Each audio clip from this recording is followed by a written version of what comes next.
All right, ladies and gentlemen, welcome back to the channel. Tonight we're talking Chicago Bears. So I don't know if you guys saw earlier this past week, Michael Irvin said that the Chicago Bears are the team that's most likely to have a Detroit Lions season next year, right? The Detroit Lions won like 3 football games, just like Chicago last season. They won 9 games last year. Chicago won 7 this year. And in a couple of hours, we're watching the Detroit Lions play in the NFC Championship. Now, I do need to preface that in that hypothetical scenario that he laid out, the Chicago Bears ended up drafting Caleb Williams at pick number 1. And so all the way up until probably middle-ish of March, we won't really know what Chicago plans on doing with pick number 1, if we even do, right? So you have the number 1 pick in the draft. You have the 9th pick in the draft, and you have a ton of cap space. Now, what I want to say is this. Whether the quarterback next season for Chicago is Justin Fields or Caleb Williams, I wholeheartedly agree that they can have a Detroit Lions ascension. Now, I'm not saying the conference championship game or what have you, but, we go back to a couple of games from the Chicago Bears this season, and it's like, all right, well, they probably should have had 9 wins. We go back even 1 year ago when the Chicago Bears had 3 freaking wins, if Justin Fields wasn't on that roster, I think there's a very real argument that Chicago probably wins 1 or max 2 games that season. So today we're going to talk about some possible hypotheticals.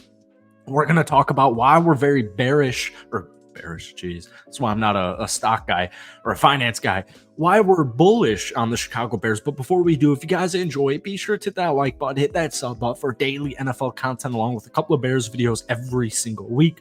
Bears fans, we could try to get this video to 250 likes. That would mean the absolute world to me. So just like every Bears video I make, I have to say this. I would love if Justin Fields is quarterback 1 next season. I just don't really think that's what's going to happen. And even if, and here's why, even if Ryan Poles thinks that Justin Fields, is not even that he's not the problem, because I think it's clear as day that it's not, Justin's not the reason they won 7 football games, right? If Justin wasn't even the quarterback for the whole season this year, Chicago probably has another 3 or 4 win season. The thing is this, you bring in the GM side, you bring in the ownership side, you have all these executive GMs, all of these NFL scouts saying, oh, Caleb Williams is generational.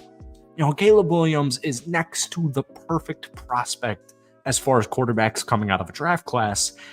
And when we factor that into Justin Fields' looming 5th-year option, and we factor in just resetting the quarterback clock as far as finances go, as the time passes, unless Ryan Poles is completely enamored by Justin Fields, unfortunately, man, it just kind of feels like Justin will be QB1 for a different team next season, whether that's going to be Atlanta, whether that's going to be Vegas, whether that's going to be Pittsburgh.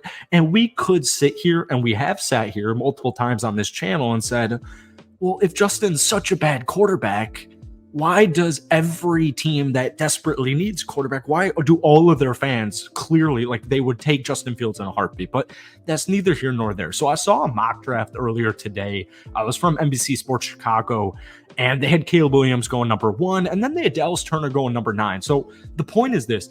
Outside of the quarterback position, like we alluded to in the beginning of the video, whether it's Justin Fields or whether it's Caleb Williams, that doesn't even matter to me. I mean, it matters, but either way, Chicago is going to be an above 500 team this upcoming season, but they still have some holes. They still have some flaws. They need depth all across the board, right? This is a team that went 3 wins to 7 wins. You're in a rebuild. You're coming out of a rebuild, but you just need to keep stockpiling that depth, right? That cheap, young, hungry depth, whether that's in the draft and free agency or whatever. But I need an edge rusher, I need a center, and I ideally would love a wide receiver 2 and a wide receiver 3. I still have some type of faith to Tyler Scott, but I'm not really going to hold on to that. So in this mock draft, at pick number 9, right? Pick number 1 is going Caleb Williams. At pick number 9, you're going Dallas Turner, the edge rusher out of Bama. Now, here's what's interesting. In 58 games with Alabama, he had 23 and a half sacks, 33 and a half tackles for loss, and 117 total pressures. He was one of the best defensive players in the nation. And so if you're walking away with Caleb Williams at pick number 1 and Dallas Turner at pick number 9, well, I'm already licking my chops here. All right, because another edge rusher to pair with Montez Sweat, that gets me going. And once again, even though I love Justin Fields, the thought of Caleb Williams still intrigues me. It still intrigues me greatly, just having the first pick in the draft. Yes, it comes with some concerns because it's very high. It's the best pick in the draft. It's a quarterback, the most important position on the field. So there are, certain expectations that comes with, but still, like, the idea of whether it's Justin Fields or Caleb Williams, like, I'm still excited about the Bears season this upcoming year.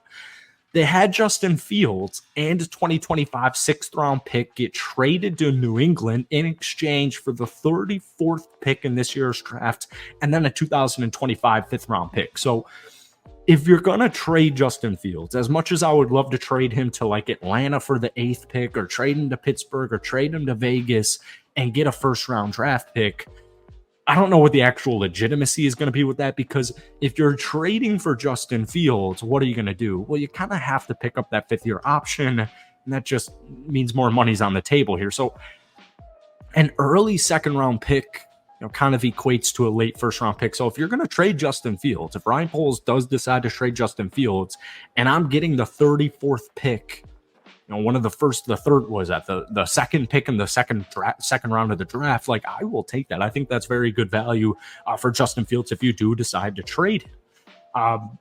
With that, you're going to go, they went with Keon Coleman, the wide receiver out of Florida State. They end up drafting another edge rusher, another center, or a center from Georgia. The rest of the mock draft doesn't really matter to me, but I actually, that was one of the first mock drafts that I actually read, and I was like, you know what, I actually kind of like that. And I think if Ryan Poles does decide to keep the first pick and go Caleb Williams, and I'm getting the 34th pick for Justin Fields, and I'm drafting an edge rusher, and I'm drafting a wide receiver with that 34th pick, like, that's something that gets me going, because you have a ton of money in free agency. Like, they have a ton of cap flexibility here. So, once again, man, I want Justin Fields to be QB1 next season. I don't know if that's just because I think Justin Fields has got that dog in him. I think he's a dynamic, elusive playmaker. I think he can clearly throw the football. He's one of the best runners in the National Football League at the quarterback position. Like, I want Justin Fields, but still, having Caleb Williams also does excite me. So we're going to see a ton of mock drafts, and we're going to see a ton of speculation on why they should keep Justin Fields. I can show you a ton of stats why they should keep Justin Fields. I can show you a ton of stats why they shouldn't keep Justin Fields. But at the end of the day, it comes down to what Ryan Poles decides, and we won't know that for at least probably 6 more weeks. So that's it for today. Hit that like button, hit that sub button for more. But most importantly, guys, what are your thoughts on drafting Caleb Williams at pick number 1? Going with an edge or a wide receiver, or Brock Bowers at pick number 9. But ultimately, what are your thoughts on drafting Caleb Williams at pick number 1 and trading Justin Fields for the 34th pick? That's it for me. Have a great rest of your weekend. We'll see.